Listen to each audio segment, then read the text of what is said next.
Hi hello అండి. ఇది నా పరిస్థితి. మార్నింగ్ ఫ్రెష్ కూడా అవ్వకుండా వచ్చి కటింగ్స్ చేస్తున్నానండి. క్లయింట్స్ని మిస్ చేసుకోవాల్సి వస్తుంది, చాలామంది ఫీల్ అవుతున్నారు.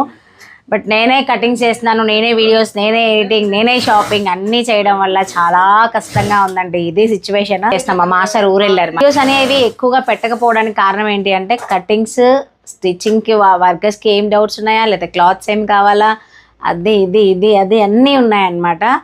త్వరలోనే మళ్ళీ మన మాస్టర్ వచ్చాక ఎక్కువ వీడియోలు అప్లోడ్ చేసేస్తాను.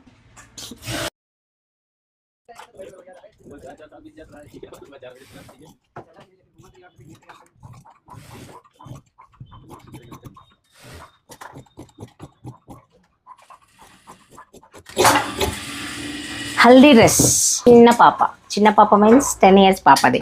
మన భవానీ గారు వాళ్ళ పాప. మా నోమానైతే వీడియో తీసేదేమో కానీ ఆ వీడియో తీసేటప్పుడు వెనక ఒకటేన్ అవుతుంటాడు. వాడిని సపరేట్గా ఒకళ్ళు మళ్ళీ వీడియో తీయాలి. వాడు వీడియో తీసేటప్పుడల్లా నేను మాట్లాడుతుంటే నవ్వుతూనే ఉంటాడు. మన పాత వాళ్ళు ఇద్దరే ఉన్నారు, ఒకరు ఆల్ట్రేషన్ వర్కరు, ఒకరేమో స్టిచ్చింగ్ వర్కరు.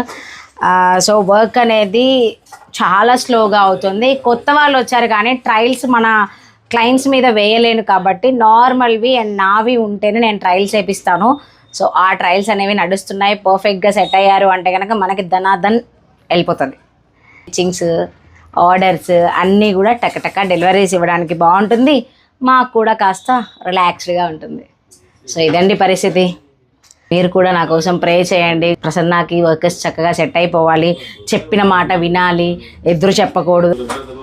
సో ఇదండి పరిస్థితి. ఎక్కువగా వీడియోలు చేయాలని ఇంట్రెస్ట్ ఎక్కువ ఉంది, ఎడిటింగ్ చేయడానికి టైం తక్కువ ఉంది. అన్నీ మనమే చేసేసుకునేసరికి అలసట ఎక్కువ ఉంది. సో టైర్డ్ అయిపోవడం వల్ల వీడియోస్ చేయడం కొంచెం కష్టంగా ఉందండి. బట్ చేస్తాం, అన్నీ మేనేజ్ చేసుకోవడానికి ట్రై చేస్తాం. సో ఇది పరిస్థితి. Thanks for watching. బాయ్.